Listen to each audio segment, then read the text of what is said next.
तो हमें अपने बच्चियों को पढ़ाने के लिए शादी पर खर्च करने वाला पैसा उसके शिक्षा पर खर्च करने की ज़रूरत है। पहले शादी का पैसा जो है हमें अगर उसका 50% के शिक्षा पर खर्च कर दें तो हमारी बेटी भी doctor, master, DM, CM, PM हो सकती है।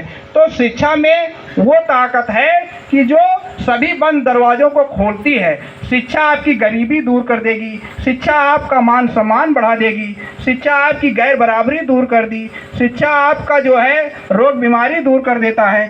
तो शिक्षा जो है सभी बंद दरवाज़ों को खोलता है, इसलिए जितना हो सके हमें शिक्षा ज़रूर ग्रहण करना चाहिए। और हम देखते हैं कि जब हम अपनी बहन बेटियों की शादी ढूंढने जाते हैं तो कोई नहीं कहता है कि आपकी बेटी ने नवरात्र व्रत रखा है कि नहीं, शिवरात्रि व्रत रखा है कि नहीं। वो पूछते हैं आपकी बेटी की डिग्री क्या है, आपकी बेटी ने एमए किया कि नहीं, बीएड किया कि नहीं, एमएससी किया कि नहीं।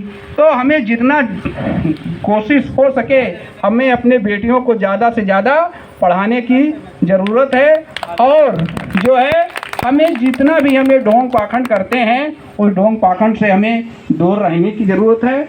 हमारा जो है पर्व जो है 14 अप्रैल बाबा साहब की जयंती मनाएं, क्योंकि अगर बाबा साहब ना होते तो कुत्ते को कहते हैं बाबा भैरव है, गाय को कहते हैं माता है, कौवे को कहते हैं बाप है, लेकिन इंसान में इंसान उनको नज़र नहीं आता है। अगर इंसान में इंसान अगर नज़र आया तो तथागत बुद्ध को, और इंसान अगर किसी ने समझा तो बाबा साहब के संविधान के द्वारा आज जिस समाज के औरतों को कहा जाता था कि नारी शूद्रो शिक्षा न देता, नारी और शूद्र को शिक्षा नहीं देना चाहिए, वही नारी आज द्रौपदी मुर्मू जो जनजात से आती है वो महिला राष्ट्रपति बनी बैठी है, जिसको कहा जाता है कि शूद्र समाज का व्यक्ति के.आर. नारायणन राष्ट्रपति बन चुके हैं। तो ये सब किसके बदौलत देश है? ये बाबा साहब के संविधान की बदौलत है। तो बाबा साहब ने कहा था